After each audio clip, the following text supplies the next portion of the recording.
Hello! Hi అండి అందరికి. మీ అందరికీ తెలుసు కదా! 2 రోజుల క్రితం ఒక సంఘటన అనేది 2 తెలుగు రాష్ట్రాలనైతే ఉలిక్కిపాటుకి గురి చేసింది. ఏదైతే గురుమూర్తి అని చెప్పేసి ఒక రిటైర్డ్ జవాన్ తన యొక్క భార్యని చంపి దారుణంగా ఆమె యొక్క శవాన్ని కానరాకుండా చేసిన వైనం అనేది ప్రతి ఒక్కళ్ళని కూడా తీవ్రమైన భయాందోళనలైతే రేకెత్తించడమే జరిగింది. అయితే ఈ సందర్భంలో పోలీసులు ఈ యొక్క ఇష్యూలో కీలకమైన పురోగతిని సాధించడమే జరిగింది. ఏదైతే ఇప్పటివరకు కూడా మిస్సింగ్‌గా ఉన్న కేసుని ఇప్పుడు నుంచి దాన్ని మర్డర్ కేస్‌గా మార్చడం అయితే జరిగింది. ఎందుకు వాళ్ళు ఇప్పటి వరకుగా మిస్సింగ్ ఉంచారంటే, ఒకవేళ పోలీసులు గనక ఈ యొక్క చనిపోయినట్టు ఆధారాలు సేకరించకపోతే, ఆ యొక్క వ్యక్తికి కోర్టులో శిక్ష పడటానికి అవకాశం లేదనమాట. అయితే పోలీసులు రకరకాల టెక్నాలజీని ఉపయోగించి ఫోరెన్సిక్ సంబంధించిన టెక్నీషియన్స్‌ని ఆ ఘటనా ప్లేస్‌లకి తీసుకెళ్ళి, వాళ్ళు ఒక్కొక్కటి క్షుణ్ణంగా పరిశీలించిన తర్వాత పోలీసులకి ఒక రకమైన ఎవిడెన్స్ అనేది దొరికిందనమాట. ముఖ్యంగా గురుమూర్తి తన భార్యని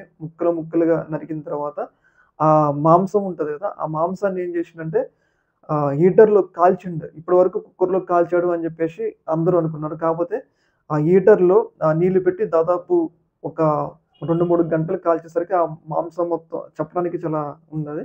ఆ మాంసాన్ని కాల్చిండు. అయితే పోలీసులు దీంట్లో ఏం చెప్తున్నారంటే ఆ బకెట్‌ల్లో ఉండే డీఎన్ఏకి సంబంధించిన ఆనవాళ్ళు, వెంట్రుకలు గాని, రకరకాల చిన్న చిన్న క్లూస్ అన్నిటిని కూడా సేకరించి వాటిని ఫోరెన్సిక్‌కి పంపించారనమాట. ఇప్పుడు ఆ డీఎన్ఏతో పిల్లల డీఎన్ఏని సరిపోల్చినప్పుడు ఏమైతదంటే నిజంగా ఇతనే మర్డర్ చేశాడు అని చెప్పేసి పోలీసులు ప్రూవ్ చేయగలిగితే ఆయనకి శిక్ష పడడానికి అవకాశం ఉంటది. అయితే ఈ యొక్క కీలక అప్డేట్ అనమాట. ఇప్పటి వరకు కూడా ఆనవాళ్ళు దొరకలేదు. ఏదైతే గురుమూర్తి చెప్పిన దాని ప్రకారం పోలీసులు ఇన్వెస్టిగేషన్ చేసినా గాని ఒక్కటి ఆనవాళ్ళు కూడా దొరకలేదనమాట.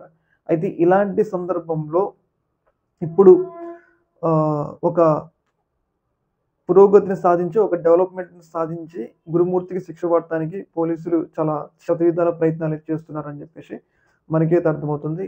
ఏదేమైనా గాని ఆ యొక్క నరరూప రాక్షసుడికి శిక్ష పడాలి. మామూలు శిక్ష గూడా కాదు. రేరెస్ట్ ఆఫ్ ద రేరెస్ట్‌గా ప్రకటించి కోర్టులు ఆయనకి ఉరిశిక్ష వేయాలి అని జెప్పేసి మనం గూడా కోరుకుందాం. ఈ యొక్క ఇష్యూ మీద మీ యొక్క అభిప్రాయాన్ని తెలియజేయండి. ఓకే మరి. Thank you.